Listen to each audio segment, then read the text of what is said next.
Satu contoh, kami punya guru, bapak ibu-ibu, di Sulawesi itu kami punya guru, ada namanya guru tua Al-Habib Idrus bin Salim Al-Jufri. Beliau punya murid, ada satu murid beliau namanya Haji Amin. Ini murid sangat taat, sangat patuh sama Habib Idrus. Itu Al-Khairat dari kayu, pondok Al-Khairat dari kayu semua. Di atas tempat santri, Habib Idrus itu kantornya di bawah. Kalau Habib Idrus panggil ini murid yang nama Amin ini, Amin, itu Haji Amin, dia nggak mau turun lewat tangga. Kenapa? Kalau lewat tangga kelamaan, dia loncat dari atas ke bawah, saudara-saudara. Kenapa? Nggak mau buat gurunya nunggu terlalu lama. Ada di sini santri begitu. Waktu kiai panggil, Jang, langsung loncat, gitu ada. Nggak mau buat gurunya nunggu terlalu lama, saudara-saudara. Itu Haji Amin. Akhirnya Habib Idrus bawa dia dakwah di laut, nyebrang laut. Ketika sedang menyeberang laut, imamahnya Habib Idrus jatuh. Ketika imamah Habib Idrus jatuh, dia nggak pakai disuruh, langsung dia loncat di laut untuk ambil imamahnya Habib Idrus. Dia naik ke atas perahu.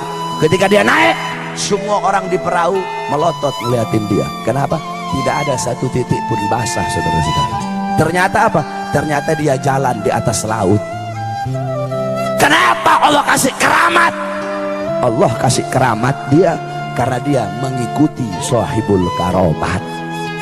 Nah, makanya kalian para santri-santri yang ada di sini, saya kasih tahu sama kamu. Saya dulu juga pernah mondok, 17 tahun saya mondok, saudara-saudara. Saya mondok di Al-Khairat 12 tahun. Di Darul Lughah Dakwah saya mondok 5 tahun. Kamu tahu barokahnya ilmu? Barokahnya ilmu dibuat santri nih wasiat saya. Barokah ilmu didapatkan bukan dengan kamu banyak belajar, saudara-saudara. Bukan dengan banyak belajar, bukan. Barokah ilmu didapat dengan khidmat kamu kepada seorang guru. Melayani seorang guru, berbakti kepada seorang guru. Kamu belajar sampai kepala kamu botak, belajar Alfiyah, belajar Syarah Ibnu Agil, belajar Fathul Mu'in, sampai botak kepala kamu. Tapi kalau kamu tidak ada khidmat sama guru, tidak ada hormat sama guru, tidak ada melayani guru, tidak ada takzim kepada guru, kamu gak bakal mendapatkan keberkahan daripada ilmu. Kamu tahu, saya cerita sama kamu, dalam kitab dijelaskan ada satu cerita, yaitu ada satu orang soleh namanya Syekh Ali bin Abdillah Baros. Pernah dengar? Nah, ini Syekh Ali bin Abdillah Baros, beliau belajar sama gurunya, yaitu Habib Umar ibn Abdurrahman Al-Attas.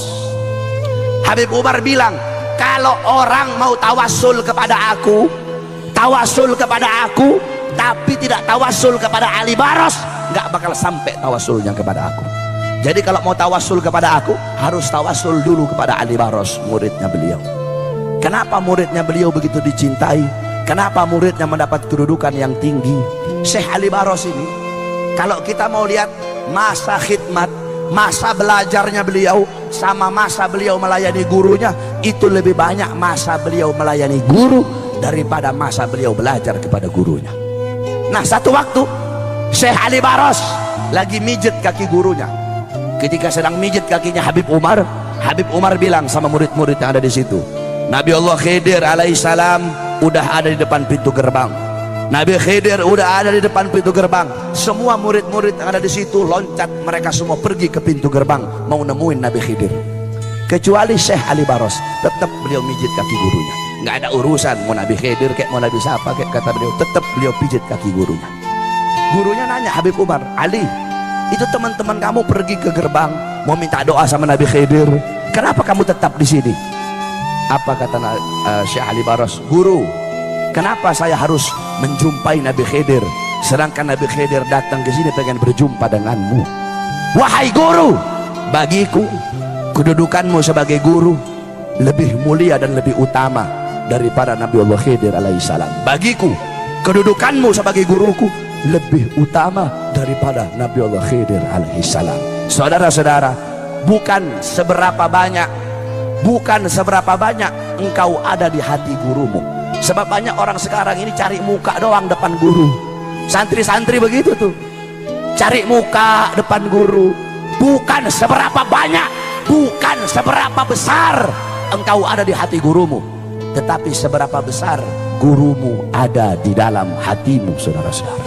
Abu Ya Maliki, Al-Habib Muhammad bin Alwi Al-Maliki, beliau berkata, ada 4 kategori santri itu. Santri ada 4 kategori. Kata beliau, pertama, santri yang pandai, santri yang zaka, santri yang pinter, yang satir, yang alim, santri yang pinter, kemudian melayani gurunya, khidmat kepada gurunya. Ini golongan pertama. Golongan kedua, ada santri yang pinter tapi tidak melayani gurunya. Golongan ketiga, ada santri yang bodoh melayani gurunya. Golongan yang keempat, ada santri udah goblok, udah bodoh, tidak mau khidmat kepada guru. Nah, dari 4 ini yang paling utama yang pertama, pinter melayani guru. Dari 4 ini yang paling hina yang keempat, udah goblok, lapar goblok, kenyang goblok, tidak khidmat kepada gurunya. Kau tahu para santri, kalian para santri, ridhonya kalian, Allah menyembunyikan 3 keridhaan. Pertama, keridhaan seorang anak, Allah letakkan melalui keridhaan orang tuanya. Kedua, keridhaan kepada seorang istri, Allah letakkan meridhoi keridhaan suaminya. Ketiga, keridhaan Allah kepada seorang santri melalui keridhaan gurunya. Ada satu cerita tentang ketaatan seorang santri kepada gurunya. Syekh Abu Bakar bin Salim, beliau punya murid Syekh Babakhromah namanya. Satu waktu Syekh Babakhromah mau belajar sama Syekh Bakar bin Salim. Kata Syekh Bakar bin Salim, kalau kamu mau belajar sama saya tes dulu. Saya tes, kamu cari gunung yang tinggi, loncat ke bawah. Lihat Syekh Bakar bin Salim itu. Akhirnya karena Syekh Babakhromah pengen belajar sama Syekh Bakar bin Salim, nggak apa-apa, dia cari gunung yang tinggi, kemudian dia loncat, saudara-saudara. Ketika dia loncat, udah ternyata nggak apa-apa. Dia pergi ke Syekh Bakar bin Salim, udah wahai guru, kata Syekh Bakar bin Salim, tadi kamu loncat merem atau melek? Saya loncatnya merem. Ulang lagi, nggak boleh, harus melek kamu, nggak boleh kamu merem. Naik lagi nih Syekh Babakhromah ke atas gunung, dia loncat ke bawah. Ketika dia loncat, dia melihat malaikat sedang nampung dia sehingga dia nggak apa-apa. Itu yang pertama. Yang kedua, kata Syekh Bakar bin Salim, kamu pergi ke masjid, ketika orang-orang sholat ngadep kiblat, kamu sholat membelakangi kiblat. Kata Syekh Bakar bin Salim, beliau ngetes ini murid yang mau belajar sama beliau. Jadi udah, orang-orang sholat ngadep kiblat, beliau sholat ngadepnya begini, membelakangi kiblat. Ini orang-orang yang sholat bilang, wah ini orang sudah gila ini. Orang sholat ngadep kiblat, kok ini orang membelakangi kiblat. Ketika sholat, dia sholat membelakangi kiblat. Ketika dia sholat, dia gemetar, saudara-saudara. Kenapa? Dia lihat ada Ka'bah di depannya dia. Nah, yang ketiga ini yang paling berat. Kata Syekh Bakar bin Salim, kamu pergi ke Aden. Di Aden ada satu wali namanya Habib Abu Bakar Al-Adni. Kamu pergi ke sana, kamu hina dia. Wah, ini paling berat ini. Akhirnya udah dia menjalani perintah gurunya, dia pergi ke Aden. Dia bilang, wah Habib Abu Bakar lagi duduk sama murid-murid, kalau saya hina depan murid-muridnya, habis saya dihabisin sama murid-muridnya. Nah, Habib Abu Bakar kan wali, jadi walaupun dari jauh Habib Abu Bakar bisa dengar apa yang saya bilang. Ngomong dia dari jauh, ya Habib, setinggi-tingginya ilmumu, lebih tinggi ilmu guruku Syekh Abu Bakar bin Salim. Habib Abu Bakar berdiri, saudara-saudara, ditunjuk ini murid tadi sama Habib Bakar. Itu dari tangannya Habib Abu Bakar keluar api. Begitu mau sampai sama ini Syekh Babakhromah, itu api meledak.